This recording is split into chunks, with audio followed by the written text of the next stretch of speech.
Contract, an agreement between two or more persons to do or not to do a certain thing for consideration. And for a huge part of our job, it is contracts. They're written contracts, and there's a variety of them. A lot of times, there's one when a home comes up for sale. There's a written contract between the property owner and a broker to list the property, and that would be in a listing agreement, and that is a contract. The same thing can happen with buyers. If a buyer meets with a broker who's looking to purchase, there's a buyer agency agreement, and that is a contract that's written between the two parties.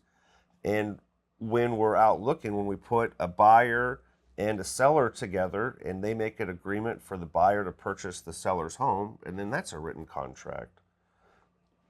For the most part, I think those are the most contracts we work with. There's some with real estate, obviously dealing with rental agreements or contracts for repairs. But for the most part, it's just a meeting of the minds or an understanding of what's going to happen, a certain chain of events, and it's reduced to writing and signed by all parties. So I like them. I think it's good to let parties know what their expectations are.